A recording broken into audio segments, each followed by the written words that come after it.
Steve Jobs ne s'arrête jamais. Apple est son premier amour et il continue à vendre et à promouvoir ses produits avec tout l'enthousiasme dont il est capable. Ce n'est qu'après le 24 août 2011 que les fans d'Apple prennent conscience de la gravité de la situation. Ce jour-là, Steve Jobs démissionne. Le directeur de l'exploitation, Tim Cook, prend sa place. Le monde entier sait désormais que Steve Jobs n'a plus longtemps à vivre. Un jour, il avait déclaré qu'il continuerait de travailler jusqu'à ce que sa condition physique ne le lui permette plus. C'est un bourreau de travail notoire et il en est fier. Il a même adopté un régime végétarien parce qu'il pense que la digestion lui demande ainsi moins d'énergie, énergie qu'il peut donc consacrer à travailler sur sa dernière invention. Un jour, j'étais en visite dans une école primaire, et cette fois-là, je me suis retrouvé dans une classe d'élèves de CE2 et de CM1. Il y avait des ordinateurs Apple II partout dans la salle.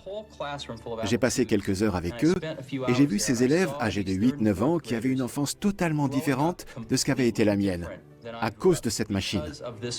Apple tente de détourner l'attention de l'état de santé très alarmant de Steve Jobs. Ses admirateurs sont impatients de voir quels seront les prochains projets de la société sous la présidence de Tim Cook. Malheureusement, le lendemain de la présentation de l'iPhone 4S, le 5e modèle de la gamme emblématique, 6 semaines seulement après sa démission, Steve Jobs décède chez lui à Palo Alto le 5 octobre 2011. Et maintenant, notre information du jour, Steve Jobs, l'homme qui nous a apporté l'iPod et l'iPhone, est décédé à l'âge de 56 ans. Il était malade depuis plusieurs années et avait été soigné pour un cancer du pancréas. Il était bien sûr le cofondateur du géant de la technologie Apple, mais avait démissionné de son poste de directeur général en août dernier pour raison de santé.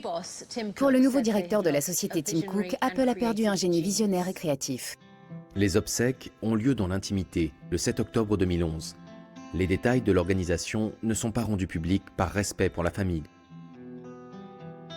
Le même jour, Apple annonce qu'aucune cérémonie publique n'est prévue, mais la firme encourage toutes les personnes voulant témoigner leur sympathie à envoyer leur message de condoléances à une adresse e-mail créée spécialement à cet effet.